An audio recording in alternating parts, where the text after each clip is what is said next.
Selamat pagi Ibu-ibu yang dikasihi Tuhan, Shalom. Kita bersyukur kepada Tuhan pagi hari ini bisa kembali beribadah bersama-sama untuk memuji dan membesarkan nama Tuhan. Ayo Ibu-ibu, siapa yang kangen kita kembali beribadah di gereja atau kok kangen ngopi bersama? Tentunya kita semua ya Ibu-ibu. Sebab itu ada PR buat kita semua. Kita di rumah selalu mendoakan supaya pandemi ini segera berlalu. Terima kasih ibu-ibu semua. Kita angkat pujian hari ini kurasa bahagia.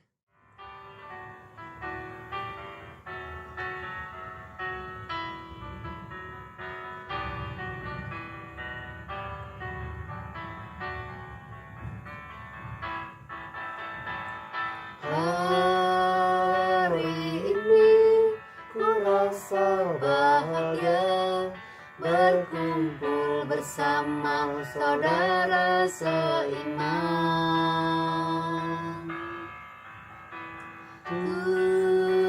Tuhan Yesus telah satukan kita tanpa memandang di antara kita. Bergandengan tangan dalam kasih, dalam satu hati, berjalan dalam terang kasih Tuhan. Kau sahabatku, kau saudaraku, tiada yang dapat memisahkan kita. Oh, kau sahabatku, kau saudaraku, tiada yang dapat memisahkan kita. Hari ini ku rasa bahagia berkumpul bersama saudara seiman.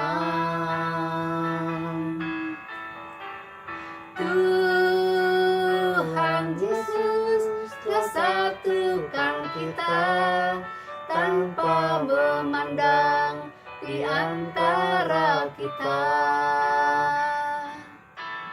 Bergandengan tangan dalam kasih, dalam satu hati, berjalan dalam terang kasih Tuhan.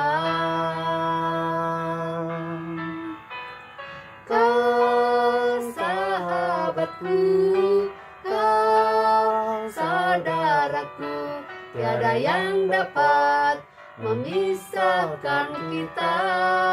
Oh,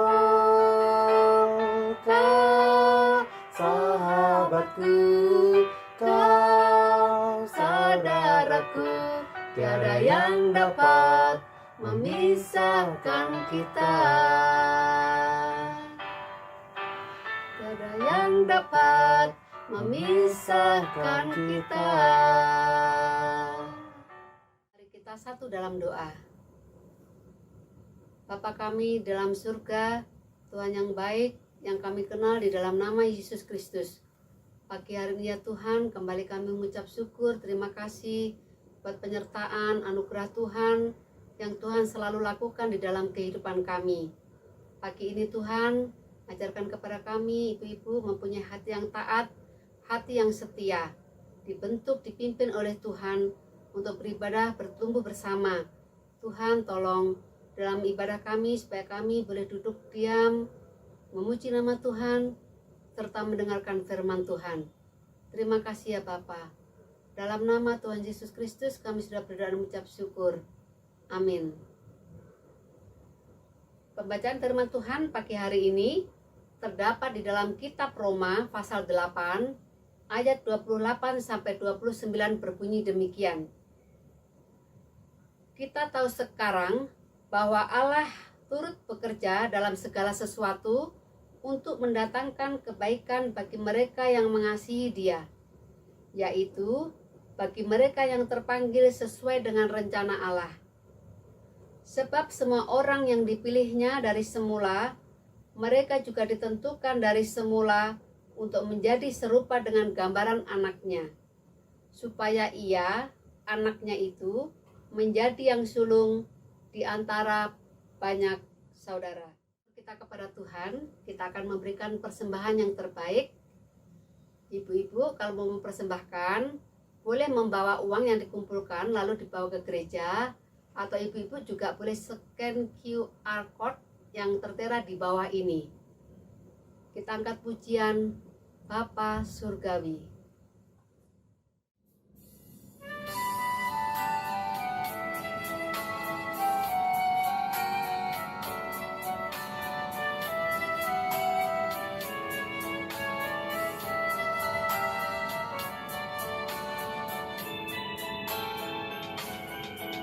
Bapa surgawi, ajar ku mengenal betapa dalamnya kasih-Mu. Bapa surgawi, buatku mengerti betapa kasih-Mu padaku. Semua yang terjadi di dalam hidupku, ajarku menyadari Kau selalu sertaku. Beri hatiku selalu bersyukur padamu, karena rencana-Mu indah bagiku.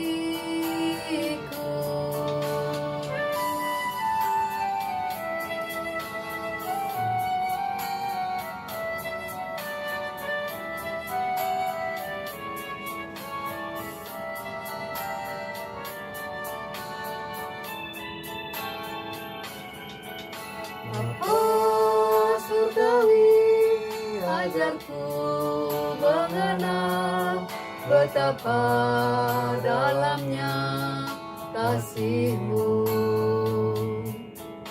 Bapa surgawi, buatku mengerti betapa kasih-Mu padaku. Semua yang terjadi di dalam hidupku, ajarku menyadari Kau selalu sertaku. Beri hatiku selalu bersyukur padamu, karena rencana-Mu indah bagiku.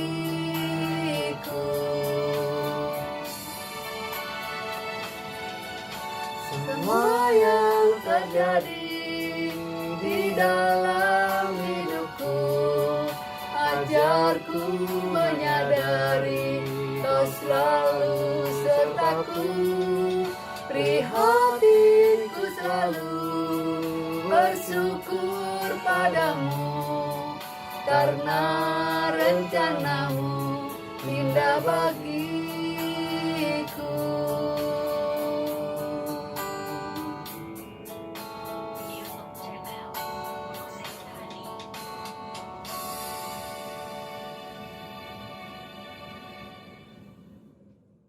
Firman Tuhan pagi hari ini akan disampaikan oleh Guru Injil Gitaria dengan tema Mungkinkah Pandemi dari Allah?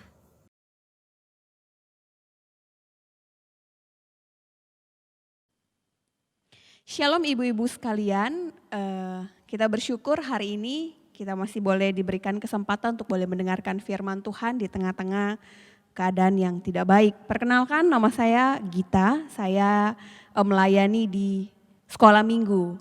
Mungkin kita banyak yang belum pernah ketemu ya, karena memang masa pandemi ini. Kita berdoa supaya masa pandemi ini segera berlalu, supaya kita bisa bersama-sama bertemu. Sebelumnya mari sama-sama kita berdoa. Bapa dalam surga, kami bersyukur untuk hari ini kami boleh duduk kami boleh tenang, kami boleh menikmati persekutuan bersama dengan Tuhan. Tuhan, hari ini juga Tuhan, saat ini juga kami bersyukur kami diberikan kesempatan untuk boleh mendengarkan firman Tuhan. Berkati setiap kami Bapa, kuasai hati dan pikiran kami, lembutkan hati kami untuk kami boleh merenungkan, untuk kami boleh melakukan firman-Mu. Terima kasih Bapa di surga, berkati pemberitaan firman ini. Pakai hamba-Mu Tuhan menjadi alat Tuhan, menyampaikan isi hati Tuhan, menyampaikan kebenaran firman Tuhan. Terima kasih ya Tuhan, di dalam nama Tuhan Yesus kami mengucap syukur dan berdoa. Amin. Oke ibu-ibu, satu kali saya membuka media sosial gitu ya, saya membaca satu artikel di dalam media sosial yang saya baca, yang saya buka. Di sana diceritakan bagaimana seorang ibu dan juga sekaligus seorang istri yang sedang mengalami kesusahan. Bagaimana tidak, anaknya sedang menderita COVID. Anaknya mengalami COVID yang cukup berat sampai terjadi pendarahan. Pendarahan yang cukup serius dan parahnya lagi adalah tidak mendapatkan ruang intensif yang cukup baik untuk bisa dirawat. Keterbatasan persediaan darah di rumah sakit tersebut mengharuskan ibu ini mencari darah kemana-mana. Jadi dia mencari darah, mencari donor darah kemana-mana. Nah sementara dia berupaya untuk mencari darah, dia mendapatkan kabar bahwa suaminya meninggal. Kemudian dia cuma bisa terdiam duduk di lorong rumah sakit itu dengan keadaan yang dia alami. Belum lagi tagihan rumah sakit yang besar selama anaknya dirawat di rumah sakit. Hari ke-24 selama dirawat baru anaknya mendapatkan ruang intensif, ruang ICU untuk dia boleh dirawat. Dan ibu-ibu ternyata kisah ini, cerita ini tidak happy ending seperti yang kita bayangkan, seperti yang kita harapkan dan ibu ini harapkan. Anaknya meninggal sekalipun mendapat perawatan yang baik. Ibu-ibu sekalian, ibu ini punya segudang alasan untuk menyalahkan Tuhan. Ibu ini punya segudang alasan untuk menuntut keadilan Tuhan. Pergumulan yang datang bertubi-tubi dan berurutan itu membuat ibu ini tidak punya satu ruang untuk bisa bernafas. Anaknya yang sakit, kemudian mendapatkan kabar suaminya meninggal. Tagihan rumah sakit yang besar, lalu kemudian anaknya meninggal. Firman Tuhan yang mengatakan bahwa Allah menciptakan segala sesuatu itu baik. Tidak bisa dibuktikan dari pergumulan ibu ini. Tidak bisa dibuktikan dari pergumulan setiap kita. Bukan cuma kita yang mengalami pandemi, bukan cuma Indonesia, bahkan satu dunia mengalami pergumulan ini. Mengalami pergumulan cukup dalam dan cukup panjang. Pandemi COVID bukan hanya mengguncang kesehatan setiap manusia, tapi semua sektor kehidupan menjadi kacau. Politik, pendidikan, bahkan ekonomi. Berapa banyak orang harus di PHK dari pekerjaannya sementara kebutuhan hidup tidak berhenti. Berapa banyak perusahaan-perusahaan ternama yang memiliki cabang di mana-mana harus gulung tikar. Ibu-ibu pasti di kepala kita banyak sekali pertanyaan-pertanyaan kepada Tuhan. Kalau boleh kita bertemu dengan Tuhan di depan mata kita, kita pasti akan ajukan pertanyaan-pertanyaan itu. Tuhan, kenapa Engkau memberikan pencobaan atau memberikan pergumulan yang hebat ini kepadaku dan keluargaku? Lalu kita mengklaim Tuhan, bukankah Engkau menciptakan segala sesuatunya baik Tuhan? Apa benar Tuhan pandemi ini ada dalam rencana Tuhan bagi setiap kami? Kalau iya, Tuhan kenapa begitu lama? Kenapa begitu hebat pencobaan ini Tuhan? Dan kita katakan, sampai kapan Tuhan, sampai kapan? Dan masih ada banyak pertanyaan-pertanyaan di kepala kita. Ibu-ibu, sadarkah bahwa pertanyaan-pertanyaan ini sebenarnya membawa kita menyalahkan Tuhan?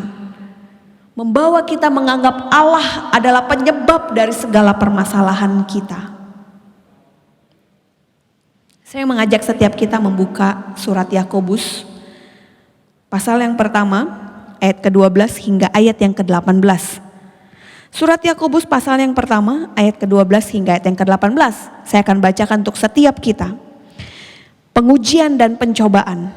Berbahagialah orang yang bertahan dalam pencobaan. Sebab apabila ia sudah tahan uji, ia akan menerima mahkota kehidupan yang dijanjikan Allah kepada barang siapa yang mengasihi dia. Apabila seorang dicobai, janganlah ia berkata, pencobaan ini datang dari Allah. Sebab Allah tidak dapat dicobai oleh yang jahat. Dan ia sendiri tidak dicobai, dan dia sendiri tidak mencobai siapapun. Tetapi tiap-tiap orang dicobai oleh keinginannya sendiri, karena ia diseret dan dipikat olehnya. Dan apabila keinginan itu telah dibuahi, ia melahirkan dosa. Dan apabila dosa itu sudah matang, ia melahirkan maut. Saudara-saudara yang kukasihi, janganlah sesat. Setiap pemberian yang baik dan setiap anugerah yang sempurna datangnya dari atas, diturunkan dari Bapa segala terang, padanya tidak ada perubahan atau bayangan karena pertukaran. Atas kehendaknya sendiri, ia telah menjadikan kita oleh firman kebenaran, supaya kita pada tingkat yang tertentu menjadi anak sulung di antara semua ciptaannya. Ayat yang ke-13, apabila seorang dicobai, janganlah ia berkata, pencobaan ini datang dari Allah. Sebab Allah tidak dicobai, tidak dapat dicobai oleh yang jahat, dan ia sendiri tidak mencobai siapapun. Ibu-ibu, Yakobus dalam ayat ini jelas mengatakan bahwa pencobaan bukan datang dari Allah. Allah tidak mencobai siapapun. Artinya keliru kita kalau kita menganggap Allah penyebab dari semua permasalahan kita. Kita keliru kalau kita mengklaim Tuhan mengkhianati janji-janjinya.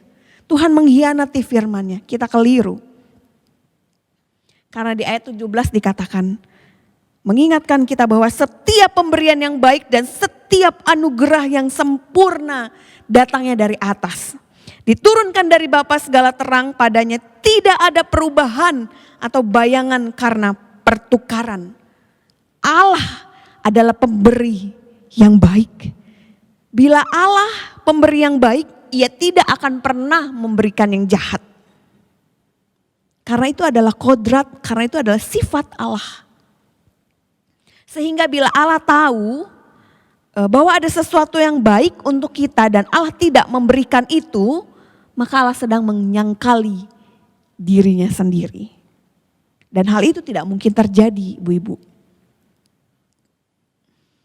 Tidak sulit bagi setiap kita untuk bisa mengerti Allah tidak dapat dicobai oleh yang jahat karena dia Allah. Ibu-ibu tentu ingat bagaimana Yesus dicobai oleh iblis setelah Yesus berpuasa. Yesus tidak menuruti apapun godaan atau tantangan yang diberikan kepada Yesus, yang diberikan oleh iblis kepada Yesus. Yesus adalah Allah. Yesus bisa menuruti tantangan itu, bisa. Tapi Yesus tidak lakukan itu karena dia tahu apa motivasi iblis. Tapi memang tidak mudah bagi kita untuk mengerti bagian yang kedua. Ia sendiri tidak mencobai siapapun. Pertanyaan-pertanyaan yang tadi di kepala kita. Jadi tambah bingung ya. Kalau kita lihat bagaimana kisah Abraham yang diminta Tuhan untuk mempersembahkan anaknya yang dia tunggu sekian lama, dan itu Tuhan janjikan sendiri kepada Abraham. Tuhan minta persembahkan. Kejadian 22 ayat yang pertama hingga yang kedua mengatakan bahwa setelah semuanya itu Allah mencoba Abraham. Ia berfirman kepadanya, Abraham, lalu sahutnya, ya Tuhan. Firman-Nya, ambillah anakmu yang tunggal itu yang engkau kasihi yakni Ishak, pergilah ke tanah Moria dan persembahkanlah dia di sana sebagai korban bakaran pada salah satu gunung yang akan kukatakan kepadamu. Di ayat yang pertama dikatakan bahwa Allah mencoba Abraham. Di dalam bahasa aslinya kata yang digunakan untuk mencoba atau menguji memang bermakna mencoba dan menguji, gitu ya. Dapat bermakna menguji, dapat juga bermakna memang mencobai, gitu. Nah, sebetulnya kata ini juga dipakai di dalam 8 konteks ayat yang berbeda. Nah, 6 bagian diantaranya dalam Keluaran, di dalam Keluaran 15, 16, 20, di dalam kitab Ulangan, Hakim-Hakim, waktu Israel dicoba, bahkan di dalam 2 Tawari, Raja Hizkia dicobai, dan dalam Mazmur, Daud memohon Allah untuk mencobainya. Dalam semua bagian itu sebetulnya menjadi fokus, termasuk dalam kisah Abraham yang tadi saya jelaskan, adalah tentang ketaatan. Tentang bagaimana mempersilahkan Allah membuktikan kerelaan dirinya sendiri untuk taat kepada Allah dengan segenap hati serta segenap jiwa mereka. Jadi fokusnya cuma satu, ketaatan. Fokusnya satu, ketaatan, dan juga bagaimana mempersilahkan Allah membuktikan kerelaan dirinya untuk taat kepada Allah. Begitu juga dengan kisah Ayub. Siapa yang mencobai Ayub? Bukan Allah, melainkan iblis. Allah mengizinkan iblis untuk mencobai Ayub dalam ranah ketaatan. Menunjukkan ketaatan Ayub di hadapan iblis yang berusaha menjatuhkan Ayub. Di dalam ranah ketaatan. Membuktikan bagaimana ketaatan Ayub. Ibu-ibu, artinya begini. Allah menguji, Allah mencobai, bahkan menggoda Abraham, Musa, Ayub, bangsa Israel dengan maksud mengetahui apakah kualitas iman mereka tidak berubah di hadapan Allah. Bagaimana kualitas iman mereka di hadapan Allah. Dan satu hal, Allah tidak mencobai siapapun dengan maksud agar orang itu jatuh ke dalam dosa. Sekali lagi, Allah tidak mencobai siapapun dengan maksud, dengan tujuan supaya orang itu jatuh di dalam dosa. Allah tidak mencobai setiap kita dengan maksud itu. Artinya ibu-ibu, pandemi ini diizinkan Allah terjadi. Bukan semata-mata untuk menjatuhkan kita dalam dosa. Bukan semata-mata untuk menghukum manusia. Bukan semata-mata untuk memberikan kecelakaan buat manusia. Allah tidak pernah merancangkan kecelakaan bagi setiap kita. Kalaupun iya ya ibu-ibu, buat apa Yesus turun ke dunia menyelamatkan setiap kita? Percuma bukan? Lebih baik Tuhan Yesus tetap di atas. Lebih baik Tuhan Yesus menghukum semua manusia, mengganti semuanya. Dibanding dia harus turun ke dunia ini untuk menyelamatkan kita. Biar lebih baik dia membiarkan kita menerima hukuman yang seharusnya kita terima. Lebih baik dia membiarkan kita binasa di dalam maut atas dosa yang kita lakukan. Tapi Yesus tidak lakukan itu. Dari semula telah diciptakan yang baik.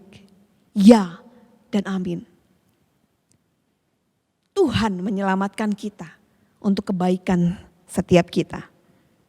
Ibu-ibu, kenyataannya adalah kita seringkali menyalahkan Tuhan atas penderitaan kita, atas kekacauan yang terjadi, atas pergumulan, atas tekanan hidup yang kita alami.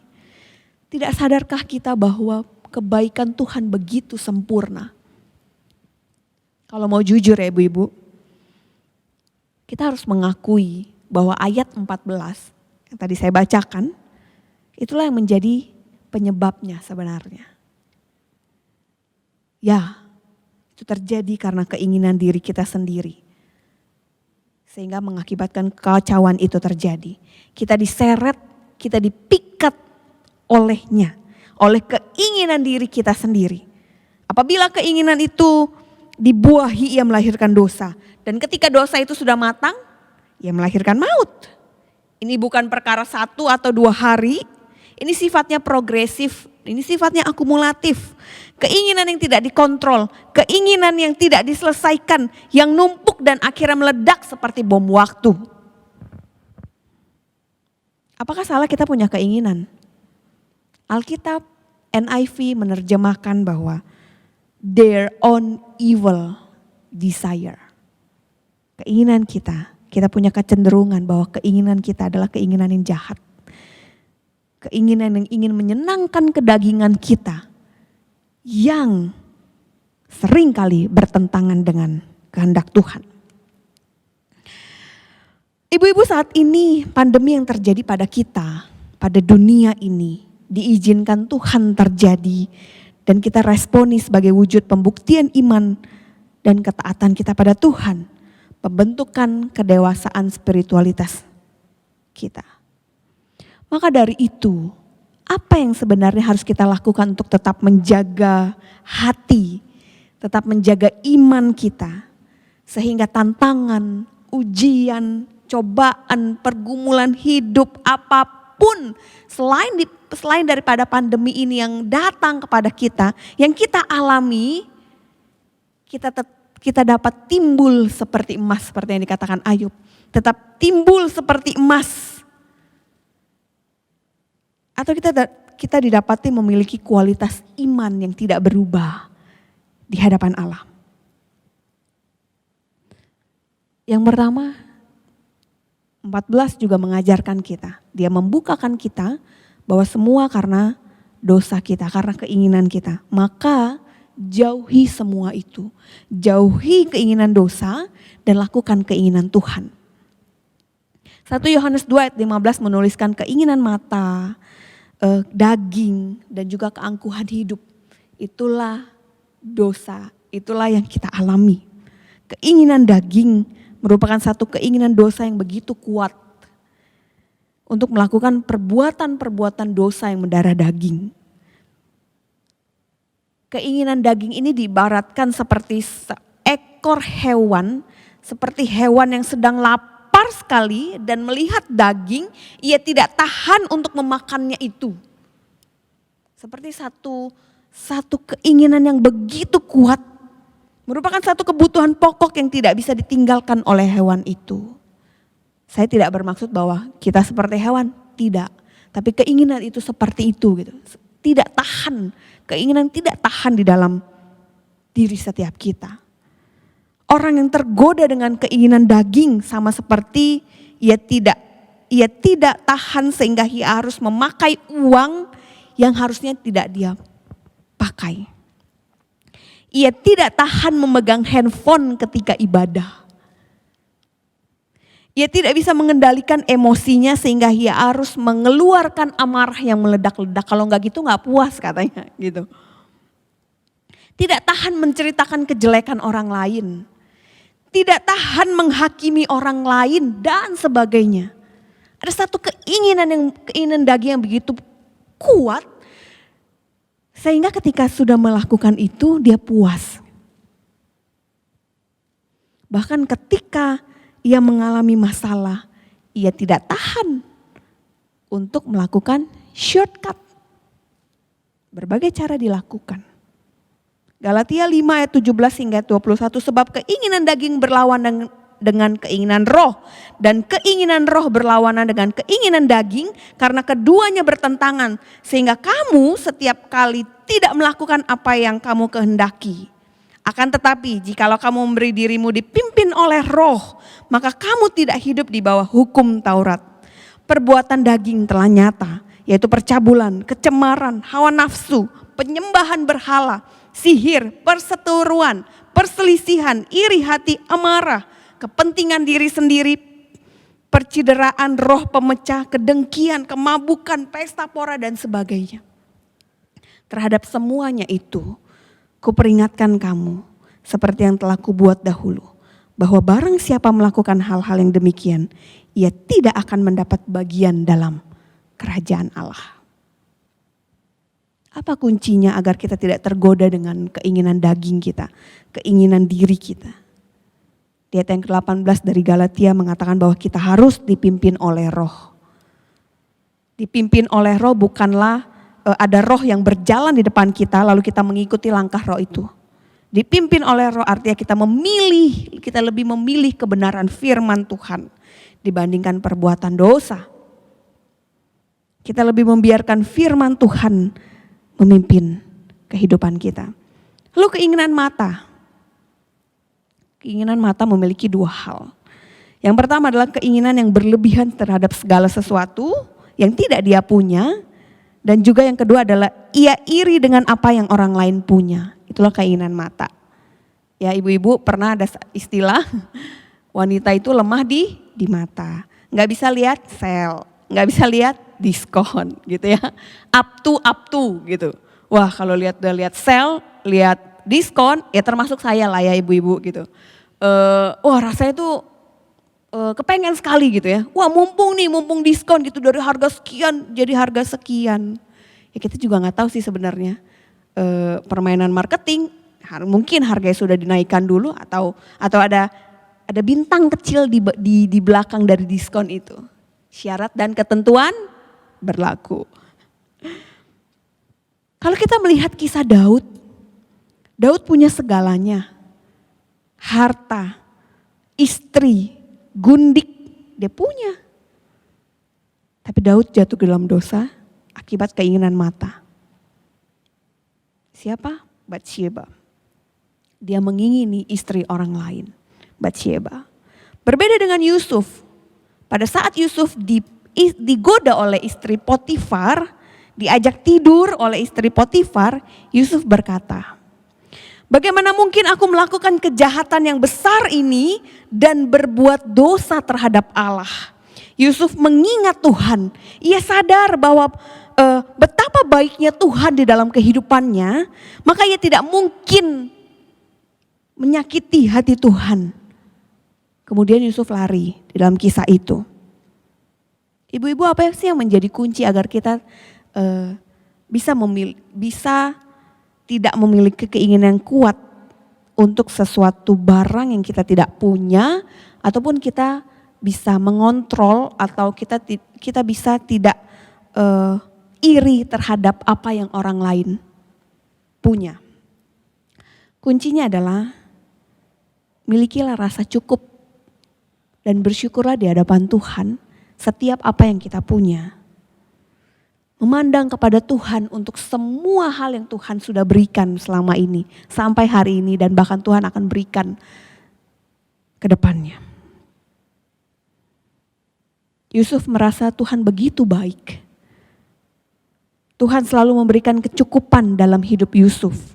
Maka apa yang menjadi milik orang lain tidak mau dia miliki. Karena itu bukan miliknya dia. Karena Tuhan sudah memberikan yang cukup buat Yusuf. Tuhan juga sudah memberikan yang cukup buat setiap kita. Renungkan itu, lihat dan ucapkan syukur di hadapan Tuhan. Gak selalu apa yang orang lain punya kita harus punya. Gak selalu apa yang menjadi kebutuhan orang lain pun menjadi kebutuhan kita. Keangkuhan hidup. Keangkuhan hidup di sini bicara soal bagaimana seseorang ingin menonjolkan dirinya, menonjolkan apa yang dia punya, menonjolkan kekayaannya, menonjolkan kehebatannya, menonjolkan apa yang dia punya, dia merasa diri dia hebat, dia merasa paling kaya. Dan bahkan juga bisa bicara, ya ini tentu bicara juga soal pamer ya, memamerkan kemampuannya, menyombongkan perusahaannya, menyombongkan pengalamannya. Saya tidak bicara bahwa apakah kita harus diam-diam saja, bukan gitu ya. Tapi dia sombong gitu ya, tinggi hati, dia angkuh. Dia menyombongkan apa yang dinilainya paling berharga di dalam hidupnya. Lukas 14 ayat 11 mengatakan bahwa sebab barang siapa meninggikan diri, ia akan direndahkan. Dan barang siapa merendahkan diri, ia akan ditinggikan. Ketika kita sombong, maka Tuhan punya cara untuk memproses setiap kita. Punya kerendahan hati. Tuhan memproses kita bagaimana kita belajar rendah hati. Ibu-ibu tentu tahu kapal Titanic merupakan sebuah kapal yang sangat mewah yang dibangun pada tahun 1912. Kapal itu adalah kapal terbesar saat itu. Kapal yang dilengkapi dengan berbagai fasilitas mewah, desain interior yang begitu mewah. Kapal ini dibuat kuat dan besar sehingga bisa menampung sekitar 2.200 orang. Pembuat kapal Titanic berkata, tidak ada yang mampu menenggelamkan kapal ini, kapal yang kuat dan besar ini. Bahkan Tuhan pun tidak akan mampu menenggelamkannya. Si pembuat kapal Titanic. Tetapi kita tahu kisahnya, kapal ini menabrak gunung es yang sedikit itu, yang hanya di permukaan itu, yang kecil itu, dan menewaskan 1.500, kurang lebih 1.500 orang. Begitu angkuhnya dan sombongnya membuat kapal ini. Pada akhirnya ia harus melihat bahwa apa yang menjadi kesombongannya dihancurkan oleh Tuhan. Sehingga dia dan setiap kita belajar untuk rendah hati dan memandang pada kebesaran Tuhan. Lalu apalagi upaya kita, apalagi persiapan kita untuk tetap menjaga iman kita, untuk tetap menjaga kualitas iman kita di hadapan Tuhan dan tidak berubah di tengah-tengah pencobaan apapun itu. Ayat yang ke-12 berkata, bertahan dalam pencobaan. Bertahan, berbahagialah orang yang bertahan dalam pencobaan. Bertahan dalam bahasa aslinya dapat diterjemahkan sebagai endure atau ketahanan. Ketahanan ini memiliki arti bukan hanya sekedar bertahan dalam waktu yang sebentar, tetapi berbicara bagaimana ia bertahan dalam waktu yang lama. Udahlah Tuhan, udah cukup saya bertahan sehari. Cukuplah Tuhan saya bertahan 1 minggu. Cukuplah Tuhan saya bertahan 1 tahun. Cukuplah Tuhan saya bertahan selama usia saya dari kecil sampai sekarang. No. Itu bicara soal bagaimana bertahan di dalam waktu yang lama. Ketahanan iman yang demikian perlu dibangun, ibu-ibu. Ketahanan iman yang mampu menghadapi segala kesulitan hidup. Bahkan di tengah badai dan goncangan gempa sekalipun kita mampu bertahan untuk menghadapinya. Ayub sekali lagi punya banyak alasan yang masuk akal untuk menghujat Allah seperti yang disarankan oleh istri dan sahabat-sahabatnya. Kurang saleh apa hidup Ayub di hadapan Allah? Sampai seberat itu pencobaan yang harus dia alami. Tapi Ayub punya ketahanan iman yang kuat. Sehingga tidak mudah goyah. Sekalipun semua orang dan tinggal dia sendiri. Yang tidak menghujat Allah. Dia tetap bertahan. Ayub membangun ketahanan di dalam Tuhan. Kita juga bisa lihat di zaman Daniel. Daniel yang tetap hidup benar di dalam ketidakbenaran. Diminta menyembah patung, makan makanan dewa, dia tidak lakukan itu. Padahal hukumannya adalah dimasukkan ke dalam api yang menyala-nyala. Mundur lagi kita lihat kisah Yusuf. Yusuf dijual oleh saudara-saudaranya. Dia digoda tadi ya oleh istri Potifar dan sebagainya. Kisah Yusuf tidak membuat Yusuf menyalahkan Tuhan. Justru tetap memandang kepada Tuhan dan dia bertahan. Yusuf punya ketahanan. Yusuf punya keyakinan iman yang kuat. Yang dibangun di dalam Tuhan. Perjanjian baru ada Paulus. Yang juga punya alasan yang kuat. Alasan yang masuk akal untuk menyalahkan Tuhan. karena memberitakan Injil.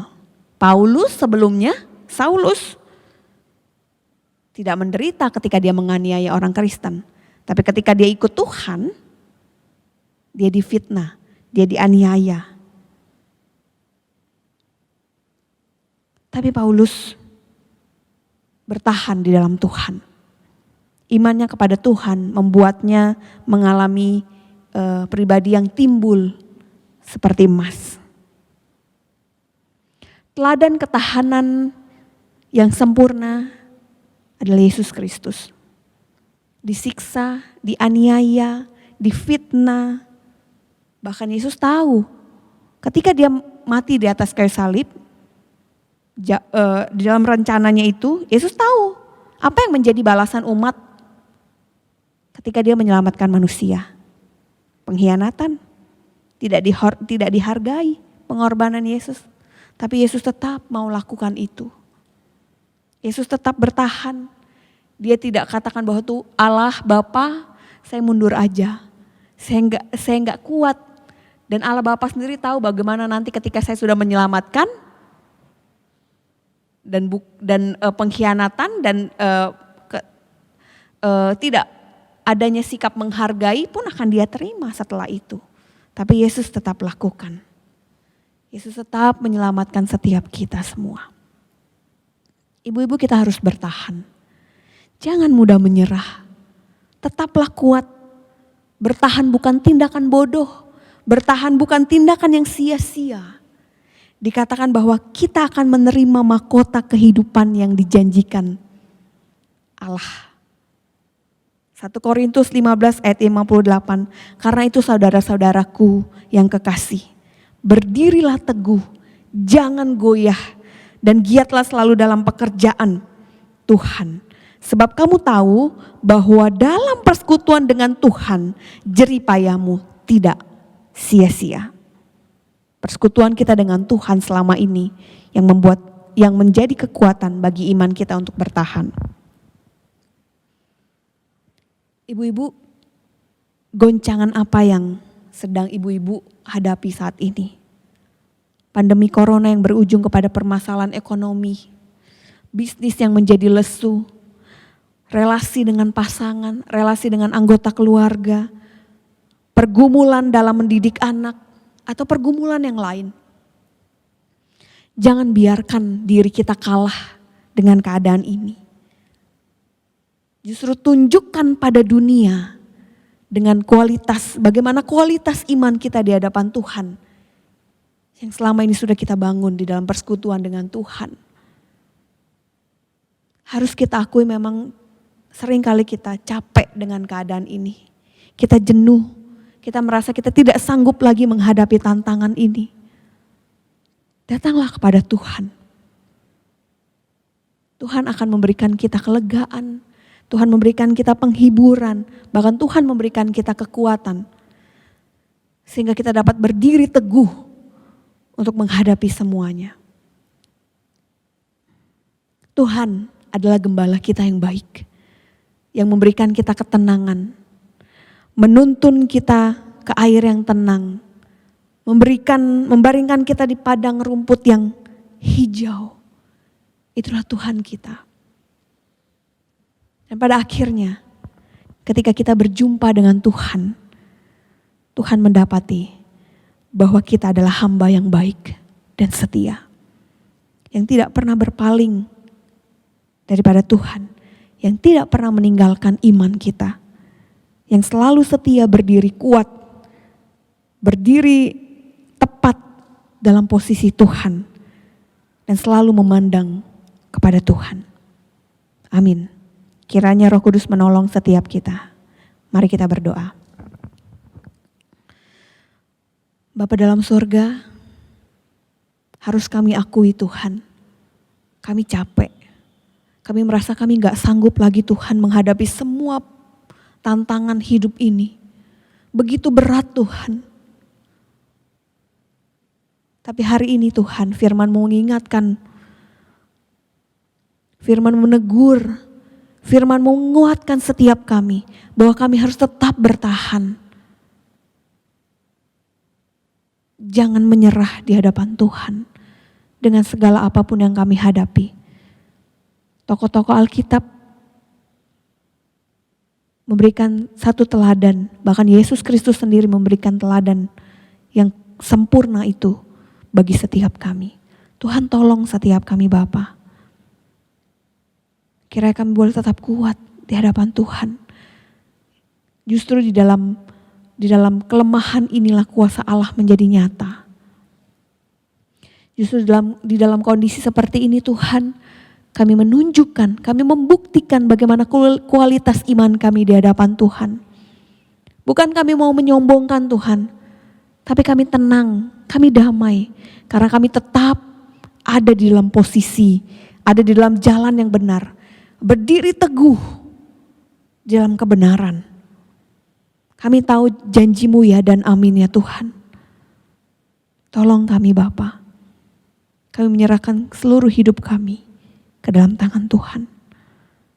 Roh Kudus tolong kami Bapa di dalam menghadapi setiap hal yang Tuhan izinkan terjadi dalam kehidupan kami. Berkati ibu-ibu di dalam setiap pergumulan yang ada ya Bapa. Biarlah ibu-ibu sekalian boleh tetap memandang kepada Tuhan. Boleh tetap ada di dalam kebenaran Tuhan. Sehingga pada akhirnya nanti Tuhan Kau mendapati kami adalah hamba yang baik, hamba yang taat dan setia. Terima kasih ya Tuhan. Di dalam nama Tuhan Yesus kami mengucap syukur dan kami berdoa. Amin.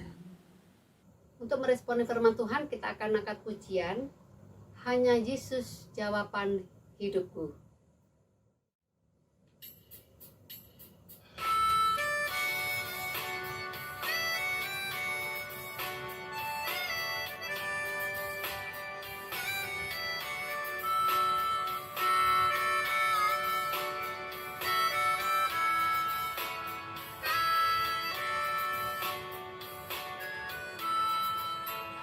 Kalaku cari damai, hanya ku dapat dalam Yesus. Kalaku cari ketenangan, hanya ku temui di dalam Yesus. Tak satu pun dapat menghiburku, tak seorang pun dapat menolongku. Hanya Yesus jawaban hidupku.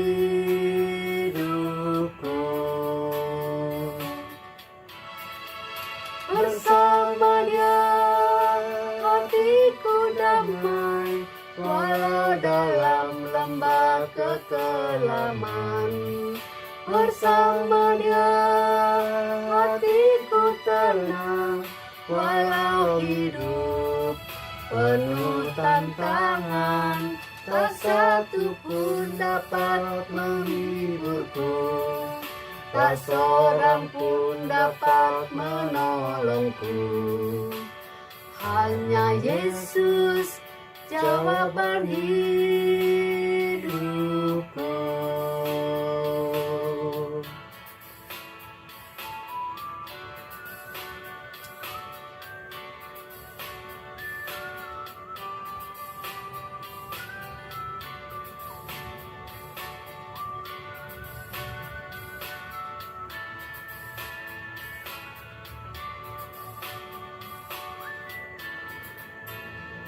Kalaku cari damai, hanya ku dapat dalam Yesus. Kalaku cari ketenangan, hanya ku temui di dalam Yesus. Tak satu pun dapat menghiburku, tak seorang pun dapat menolongku. Hanya Yesus jawaban hidupku.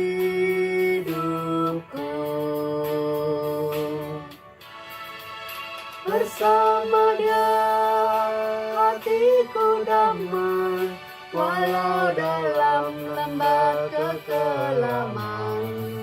Bersama Dia hatiku tenang, walau hidup penuh tantangan, tak satu pun dapat menghiburku, tak seorang pun dapat menolongku. Hanya Yesus jawaban hidupku.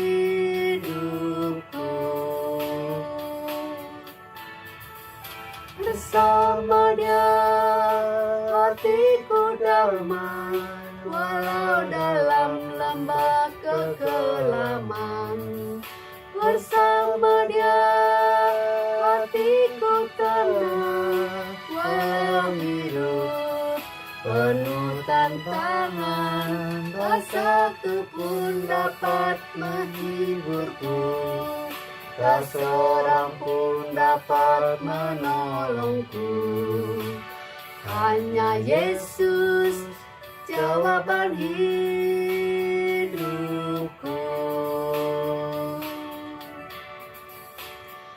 Hanya Yesus jawaban hidupku.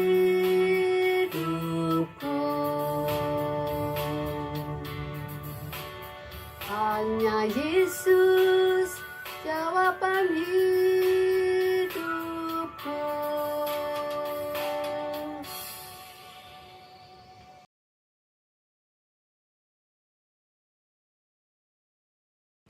Shalom ibu-ibu sekalian. Bersama-sama seluruh pengurus Komisi Wanita, saya menyampaikan salam damai sejahtera kepada ibu-ibu sekalian. Kita sudah lama tidak bertemu dan berbakti di gereja. Tentu kita sudah rindu ya ibu-ibu satu dengan yang lain dan rindu akan rumah Tuhan. Tapi kita tetap bersyukur kepada Tuhan, kita masih ada kesempatan dalam persekutuan Komisi Wanita ini kita bisa bersekutu secara virtual setiap hari Jumat. Biarlah kita memakai waktu dan kesempatan yang ada ini untuk boleh saling mendoakan satu dengan yang lain dan Tuhan memberkati kita semua. Kita mengucap syukur kepada Tuhan pada hari ini firman Tuhan telah disampaikan oleh Laus Segita. Firman Tuhan mengingatkan kepada kita bahwa Tuhan mengizinkan pandemi agar supaya kita di dalam ujian ini kita lebih kuat imannya, kita tidak menyerah, kita tidak menjadi putus asa, tapi kita menjadi lebih kuat iman kita, lebih dekat kepada Tuhan, lebih bersandar kepada Tuhan. Terima kasih kepada Laus Segita yang sudah menyampaikan firman Tuhan kepada kita. Tuhan kiranya memberkati pelayanan hamba-Nya. Dan juga terima kasih kepada Ibu Ketua kita, Ibu Hilda yang sudah membawakan acara pada pagi hari ini. Tuhan memberkati pelayanan mereka. Ibu-ibu sekalian, seperti yang kita tahu akhir-akhir ini jumlah kasus COVID semakin meningkat. Biarlah kita semua menjaga kesehatan dan juga menjaga protokol kesehatan dengan baik. Rajin berjemur dan memakai masker, cuci tangan, dan kita percaya Tuhan akan menjaga, memelihara kita. Sehingga kita tidak perlu, ya kita waspada, tapi kita tidak perlu secara berlebihan ya ibu-ibu sekalian. Kita tetap bisa melakukan aktivitas kita dengan baik. Saya teringat pada tahun yang lalu, tanggal 15 Maret, ketika terakhir gereja mengadakan kebaktian onsite. Waktu itu jemaat sudah semakin berkurang untuk hadir dalam kebaktian. Hati saya pagi itu merasa sedih sekali melihat jemaat yang sudah semakin sepi. Tapi pada pagi hari itu sebuah lagu dinyanyikan di rumah Tuhan yang berbunyi seperti demikian. Kata-kata lagu itu sangat menguatkan hati saya. Tuhan tak pernah janji, langit selalu biru. Tetapi Dia berjanji, berikan kekuatan. Jangan pernah menyerah, jangan berputus asa. Mukjizat Tuhan ada bagi yang percaya. Jangan pernah menyerah, jangan berputus asa. Mukjizat Tuhan ada bagi kita yang percaya kepada Tuhan. Kita percaya ibu-ibu sekalian, pada masa pandemi ini ada perlindungan Tuhan buat kita. Kita percaya waktu Tuhan sudah tiba, pandemi ini akan berlalu. Amin. Acara kita pada bulan yang akan datang, tanggal 2 Juli ada persiapan KK, tanggal 9 Juli ada kelompok kecil dengan tema bahasan kita adalah manifestasi hikmat. Dan tanggal 16 Juli kita akan mendengarkan firman Tuhan Women of Faith and Time Management yang akan disampaikan oleh saya. Kiranya Tuhan memberkati semua pelayanan di Komisi Wanita ini. Dan saya juga menghimbau ibu-ibu sekalian kita melanjutkan bacaan harian dari kitab Roma. Melalui firman Tuhan yang kita baca, kita boleh diberkati oleh Tuhan dan kita boleh terus bertumbuh di dalam Tuhan. Sampai di sini warta persekutuan Komisi Wanita. Tuhan memberkati kita sekalian. Mari kita mengakhiri ibadah kita bangkit berdiri, kita akan bersama-sama menaikkan doa syafaat. Bapa yang ada di dalam surga, kami merasakan kasih dan kebaikan Tuhan di tengah-tengah suasana yang tidak kondusif ini. Walaupun banyak orang hatinya dipenuhi oleh ketakutan, kekhawatiran, tapi kami sebagai anak Tuhan, kami walaupun ada kekhawatiran juga, kami ada damai sejahtera daripada Tuhan. Kami mengucap syukur kepadamu. Bapa, kami mendoakan teman-teman kami, sanak famili dari teman-teman kami, saudara-saudara kami, bahkan jemaat Tuhan yang pada saat ini sedang terpapar COVID, dan kami tidak menyebut nama mereka satu persatu. Bapa, kami mohon Tuhan, tangan kasih-Mu menjamah, menyembuhkan mereka. Dan pada saat sakit ini, Tuhan sungguh kuasa-Mu dinyatakan, kekuatan Tuhan dicurahkan, sehingga mereka boleh pulih kembali, dan terlebih lagi mereka mengalami akan perjumpaan pribadi dengan Tuhan. Bapa di surga, kami juga berdoa untuk setiap anggota Komisi Wanita. Biarlah di tengah-tengah COVID ini kami semakin dekat dengan Tuhan. Iman kami semakin dikuatkan. Hati kami semakin rindu untuk dekat dengan Tuhan. Karena dari Tuhanlah kami mendapatkan kekuatan. Pakailah kami Tuhan sebagai seorang ibu rumah tangga, sebagai seorang istri, boleh menjadi saksi di tengah-tengah keluarga. Walaupun kami harus menghadapi banyak kesulitan, Tuhan kasih karunia-Mu cukup bagi kami. Berikan kami hikmat, bijaksana, cinta kasih, menjadi ibu, menjadi istri, dan menjadi orang tua yang baik. Terima kasih Bapa, terpujilah nama Tuhan. Inilah doa syukur kami. Demi Kristus Yesus kami berdoa. Amin. Persekutuan Komisi Wanita online selesai. Tuhan memberkati kita sekalian. Amin.